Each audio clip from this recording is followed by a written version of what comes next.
While most of the world was arguing about chatbots and AI chips, China quietly built something far more dangerous, a quantum computing cloud that now reaches more than 60 countries, and Congress just voted overwhelmingly to shut the door on it. 369 votes to 22. That is not a partisan squabble.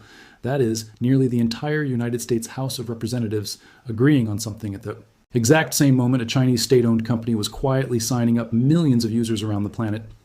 Stay with me, because this story connects quantum physics, cloud computing, and a Washington power move in a way most people have not fully put together yet. Most people still think of quantum computing as something that lives entirely inside a research lab, years away from mattering to anyone outside a physics department. That assumption is exactly what let this entire situation develop as quietly as it did. While headlines focused on AI chatbots and GPU shortages, an actual global infrastructure battle was unfolding in the background. One measured not in flashy product launches, but in visit counts, country tallies, and quiet legislative votes that barely made the evening news.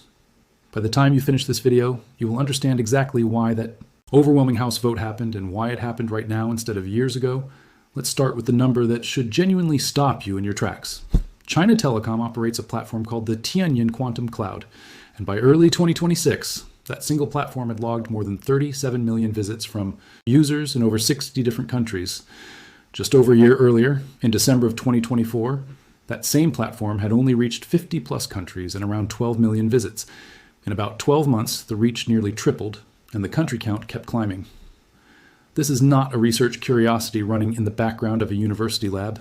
This is a functioning global state-backed service, and it is growing faster than almost anyone in Washington anticipated. Compare that growth curve to how slowly most quantum hardware companies in the West have historically scaled their user bases, and the pace becomes even more striking.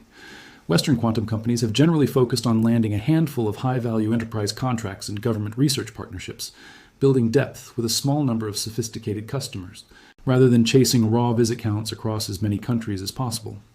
China Telecom took the opposite approach entirely, treating international reach itself as a strategic asset worth pursuing aggressively, almost the way a consumer tech company might chase user growth metrics before ever worrying about monetization.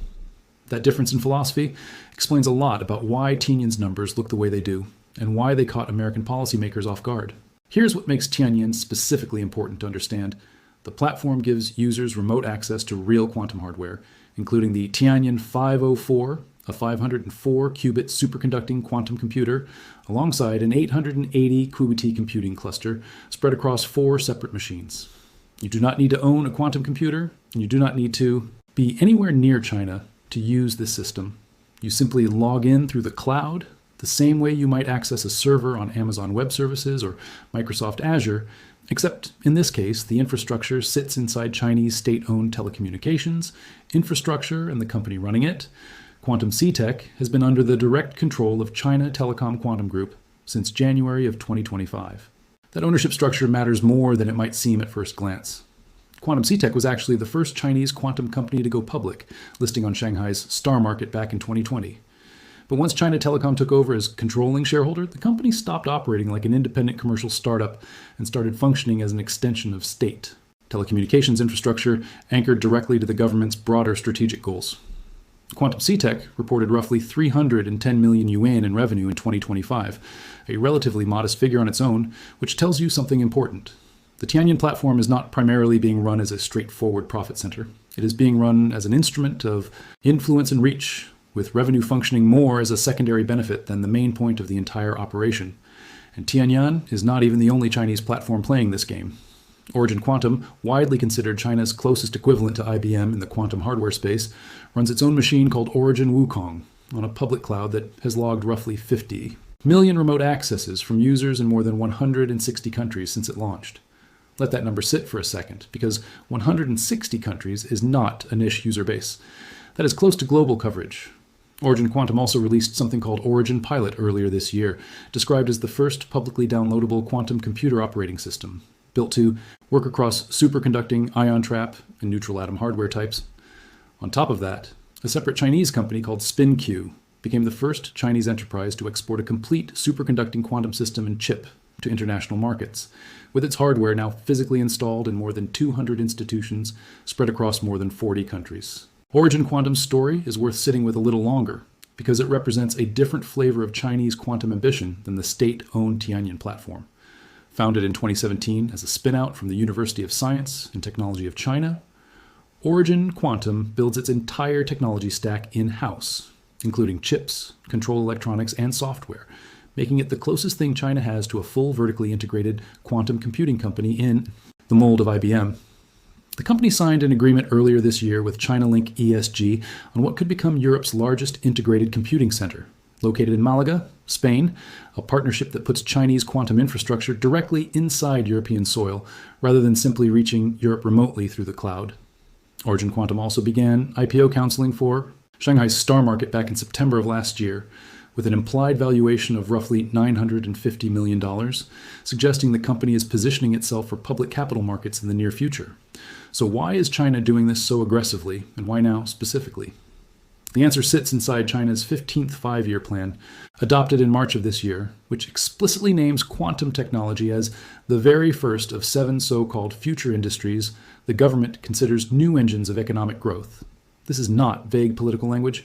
It comes with real money attached. China's National Venture Guidance Fund has allocated roughly 121.8 billion yuan, close to 17.5 billion dollars, spread across 3 regional investment vehicles covering the Beijing-Tianjin-Hebei region, the Yangtze River Delta, and the Guangdong-Hong Kong-Macau Greater Bay Area. Add in the roughly $10 billion already sunk into the Hefei National Laboratory for Quantum Information Sciences, a 37-hectare research campus, along with a 12,000-kilometer quantum communication backbone network and satellite programs, and Western analysts now estimate China's cumulative public commitment to quantum technology sits somewhere in the tens of billions of dollars, larger than any single Western government program. It is worth pausing on how China's funding model has actually shifted over the past couple of years, because the change itself signals a lot about how seriously the government now views commercialization rather than just pure research. During the previous 5-year plan period, most Chinese quantum funding flowed through university research grants, the kind of money that supports academic papers and laboratory experiments, but does not necessarily translate into deployable products. The current 15th plan explicitly redirects resources toward commercialization support, government procurement, and manufacturing venture tracking. Platform IT Juicy, the domestic quantum computing sector, recorded roughly 150 separate financing events totaling an estimated 11.2 billion yuan by mid-March of this year alone, a sharp acceleration compared to prior years. Interestingly, some of China's largest technology conglomerates actually exited quantum computing research a couple of years earlier, with Alibaba shutting down its quantum lab and donating its hardware to a state research institute, and Baidu following a similar path shortly after. What has happened since looks less like abandonment and more like a reallocation, with capital moving away from generalist tech giants and toward specialized quantum startups that have clearer hardware roadmaps and, increasingly, actual commercial revenue streams. There is also a very deliberate strategic logic behind why China is pushing so hard to get international users onto its cloud platforms. Specifically, rather than simply building quantum computers for domestic use, Guo Guoping, a member of China's National People's Congress and chief scientist at Benyuan Quantum Computing Technology, said publicly earlier this year that China needs to move beyond pure technical achievement and start proving quantum computing can deliver measurable economic value.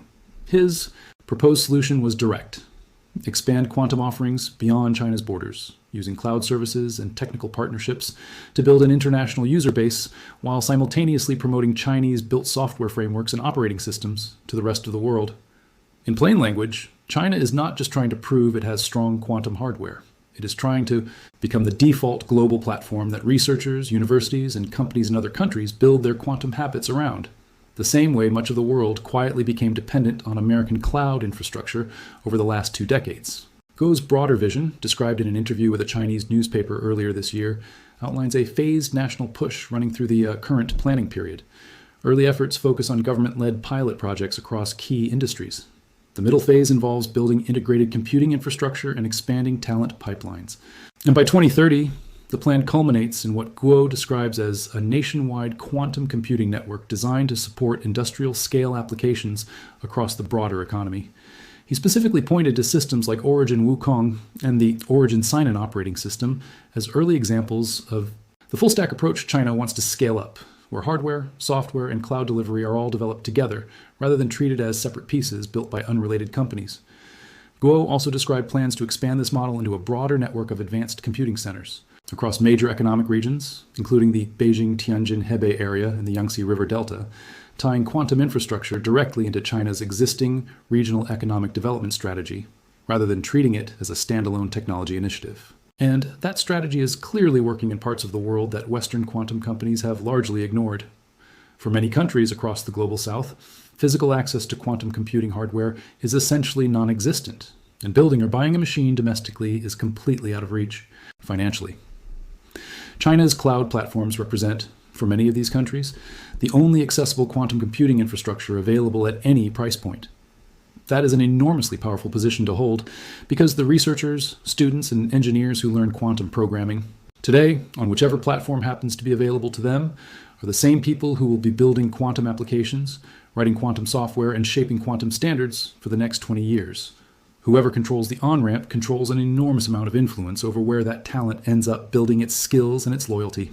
Think about how software ecosystems typically develop over a multi-decade timescale, because the same pattern applies here.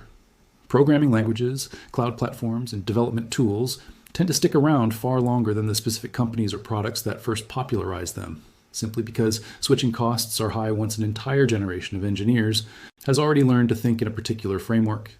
If a young researcher in a country with no domestic quantum industry learns to write quantum circuits using Chinese software running on Chinese hardware, accessed through a Chinese cloud platform, that researcher is statistically far more likely to keep using that same ecosystem for the rest of their career, simply out of familiarity and momentum.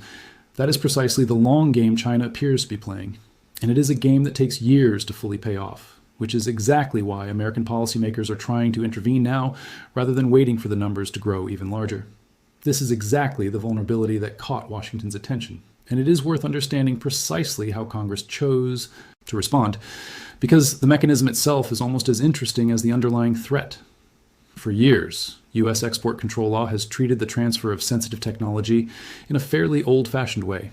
If you physically ship a restricted item, like an advanced chip or a piece of quantum hardware, out of the country, that counts as an export, and it falls under strict licensing requirements enforced by the Commerce Department's Bureau of Industry and Security.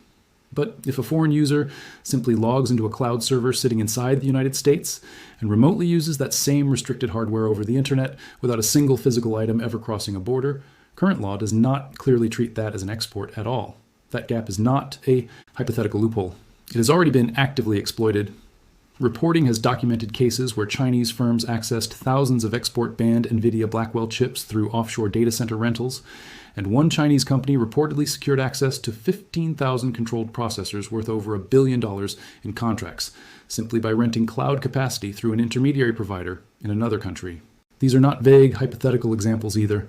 One specific case involved a Chinese AI startup accessing more than 2,300 banned Blackwell GPUs by renting compute from an Indonesian firm operating a data center, stocked with NVIDIA server racks, a workaround that technically never violated existing export law because no physical chip ever crossed into China. Another case involved a major Chinese technology company securing over $1 billion in contracts for 15,000 Blackwell processors by working through a Japanese cloud provider as an intermediary. Even Chinese universities have reportedly used the same basic mechanism, with one institution spending tens of thousands of dollars on cloud servers powered by chips specifically banned for export to China, purchased through a domestic intermediary company rather than directly from the cloud provider itself. Every one of these examples follows the identical underlying pattern, using remote network access instead of physical shipment to arrive at functionally the same outcome that export controls were specifically designed to prevent. Congress's answer to this gap is a piece of legislation called the Remote Access Security Act, formerly known as House Resolution 2683, sponsored by Representative Mike Lawler of New York. The bill would amend the Export Control Reform Act of 2018 to give the Bureau of Industry and Security clear legal authority to regulate remote access to controlled items, not just physical shipments of those items. In plain terms, if this becomes law, renting cloud-based access to a restricted quantum computer or a restricted AI chip could require the exact same kind of export license that physically shipping that same piece of hardware overseas already requires. On January 12th of this year, the full House of Representatives passed the bill by a vote of 369 to 22, an overwhelming bipartisan margin that is genuinely rare in the current political environment. The path this specific bill took to reach that vote is almost as telling as the vote itself. This was not the first attempt at this kind of legislation. An earlier version of the bill, numbered House Resolution 8152, actually passed the House once before, back in September of 2024, only to stall out completely once it reached the Senate and never receive a vote before that session of Congress ended. Representative Lawler reintroduced the legislation as House Resolution 2683 in April of last year, and the House Foreign Affairs Committee approved it unanimously by a vote of 51-0 that same month, a level of committee consensus that rarely happens on any bill touching national security or trade policy. That unanimous committee vote set the stage for the eventual overwhelming floor vote in January, suggesting this was never really a controversial partisan measure so much as a slow-moving bipartisan consensus that simply took time to work its way through the legislative calendar. It is worth pointing out that an earlier version of this exact legislation, introduced back in 2024, explicitly included remote access to quantum computers within its scope, alongside AI chips and other controlled technologies. Analysts tracking this issue have specifically flagged the bill as a direct attempt to close the loophole through which China Telecom's Tianyan platform built its international user base of more than 37 million visits from over 60 countries in the first place. Representative Mike Lawler put the underlying concern bluntly when the bill passed, stating that export controls are only as strong as their weakest link, and that right now the Chinese Communist Party has a real tool to sidestep existing prohibitions simply by renting remote access rather than importing hardware directly.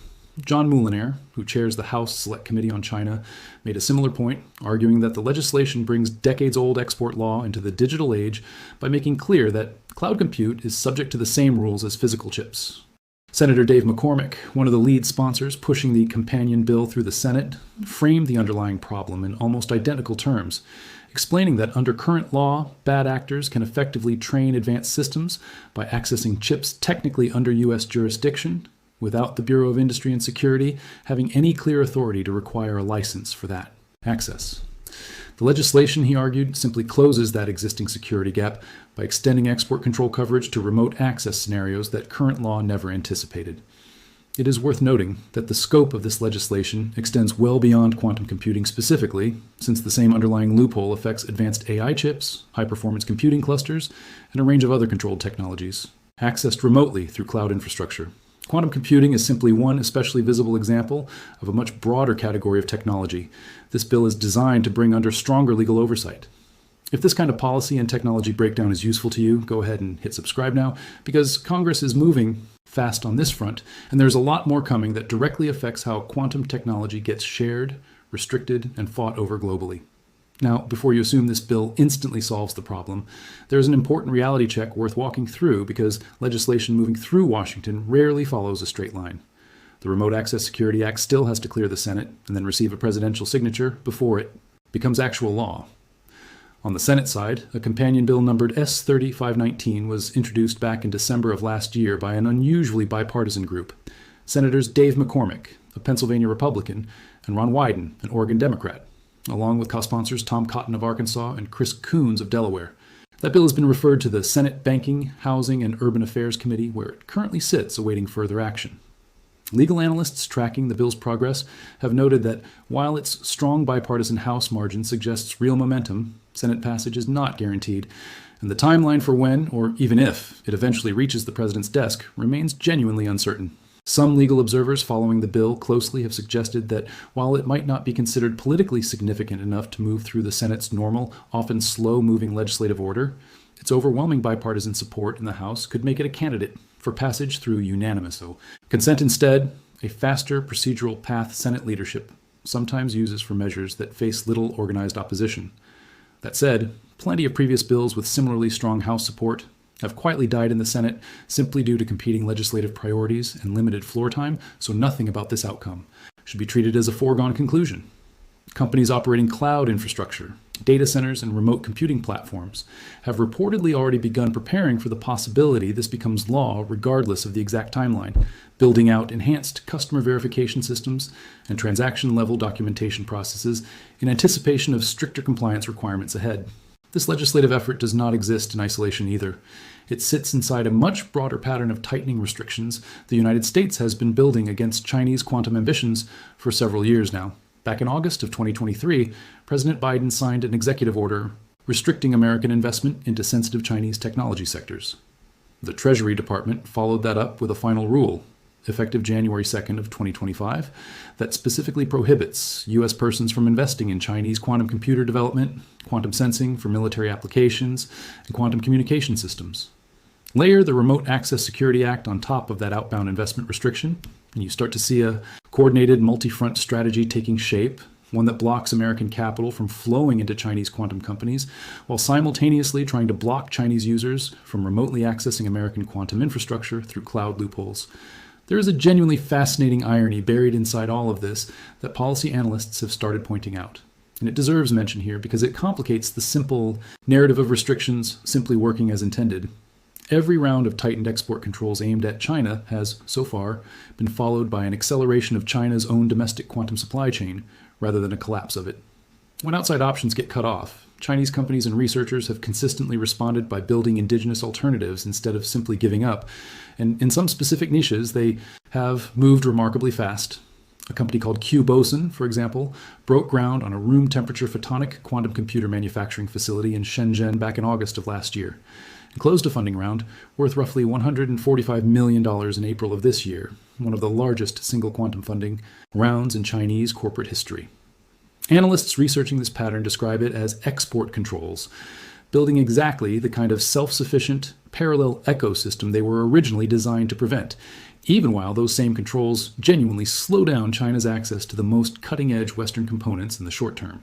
Q-Boson's specific technical approach is worth explaining briefly, because it illustrates just how quickly Chinese companies have been willing to pursue entirely different engineering paths once outside options started narrowing. Rather than building the kind of universal gate-based quantum computers that companies like IBM or Google pursue, Q-Boson focuses on coherent Ising machines optimized specifically for solving optimization problems, systems that operate at room temperature without requiring the expensive cryogenic cooling infrastructure most quantum hardware depends on. That distinction matters because marketing language around qubits can sometimes blur the line between a genuinely universal quantum computer and a more specialized optimization machine, and separating those two categories accurately is essential for understanding what Chinese companies can and cannot actually do today. A separate USTC spin-out called Guizhen Silicon Quantum released what it describes as China's first domestic universal programmable optical quantum computer back in November of last year. Though at only 4 qubits with gate fidelity above 99.4%, the system remains far from anything resembling fault-tolerant large-scale computation. Its silicon photonics manufacturing process, however, is compatible with existing chip fabrication techniques, giving it a credible path toward future scaling that some competing approaches lack. It is also worth being honest about how much independent skepticism still surrounds some of China's most publicized quantum claims, because separating real technical progress from political signaling matters here. The U.S.-China Economic and Security Review Commission stated in a November 2025 report that China's reported quantum breakthroughs often lack independent verification, blurring the line between genuine scientific progress and political messaging aimed at both domestic and international audiences. A separate CSIS analysis published in January of this year echoed a similar note of caution. That does not mean China's quantum cloud numbers are fabricated. The visit counts and country reach figures come from the companies themselves and have been widely reported across multiple independent outlets tracking the industry closely. But it is a useful reminder that raw user numbers on a cloud platform measure adoption and reach, not necessarily a decisive lead in the underlying hardware race. And the two things get conflated far too often in casual reporting on this topic. There is a meaningful difference, worth spelling out clearly, between a country demonstrating an impressive experimental result under highly controlled laboratory conditions and that same country deploying reliable, commercially useful quantum computing power at genuine global scale. China's Zhuchangji processor has posted results that researchers describe as competitive with Google's own Willow chip on specific narrow benchmarks, and that achievement is real and worth taking seriously. But the United States still maintains a noticeably deeper commercial layer overall, with more independent quantum companies, broader access to advanced components, and a more mature private investment ecosystem supporting continued innovation. Most serious analysts tracking this competition describe it as a genuinely close race rather than a clear lead for either side, which makes the cloud access battle we just walked through even more significant. Since reach and adoption may end up mattering just as much as raw technical benchmarks in determining who actually shapes the next decade of quantum computing globally. So what does all of this actually mean if you zoom out and look at the bigger picture? China has built, in a remarkably short window of time, a genuinely global quantum cloud footprint reaching well over 60 countries through Tianyan alone, and well over 160 countries when you include Origin Quantum's Wukong platform. That reach is not an accident. It is the direct result of a coordinated national strategy, backed by tens of billions of dollars in public funding, specifically designed to make Chinese quantum infrastructure the path of least resistance for researchers and institutions around the world who otherwise have no affordable way to access this technology at all. The United States, watching that strategy play out in real time, responded with the kind of overwhelming bipartisan legislative action that almost never happens in the current Congress, passing the Remote Access Security Act through the House by a margin of 369 votes to 22 specifically to close the cloud-based loophole that allowed this kind of remote access to flourish in the first place. Whether that bill actually becomes law, and how effectively it gets enforced if it does, remains an open question sitting in the Senate Banking Committee right now, but the underlying message coming out of this entire episode is impossible to miss. Quantum computing has officially moved past the point where it was treated as a purely academic curiosity confined to physics departments and research papers. It is now being treated by both Washington and Beijing as a genuine strategic asset worth fighting over at the level of national export law, outbound investment restrictions, and multi-billion-dollar government funding programs. The country that ends up training the next generation of quantum researchers on whichever cloud platform those researchers happen to learn on may end up holding a form of influence that outlasts whichever government happens to be counting qubits at any given moment. Keep watching this space, because the next few months are going to matter a lot more than most people currently realize. If the Senate takes up the Remote Access Security Act and it eventually reaches the president's desk, cloud providers and quantum companies alike will need to build entirely new compliance systems around customer screening and remote access licensing, changes that will ripple through the industry regardless of whether you personally work anywhere near quantum computing. And if the bill stalls in the Senate, the way earlier versions of similar legislation have stalled before, expect China's quantum cloud numbers to keep climbing largely unchecked, adding more countries and more millions of visits to platforms like Tianyan and Wukong, with essentially no American counterweight standing in the way. Make sure you are subscribed to this channel so you do not miss how this plays out, because very few stories connect global technology strategy, national security law, and the literal future of computing as directly as this one does right now. Thanks for watching, and I will see you in the next one.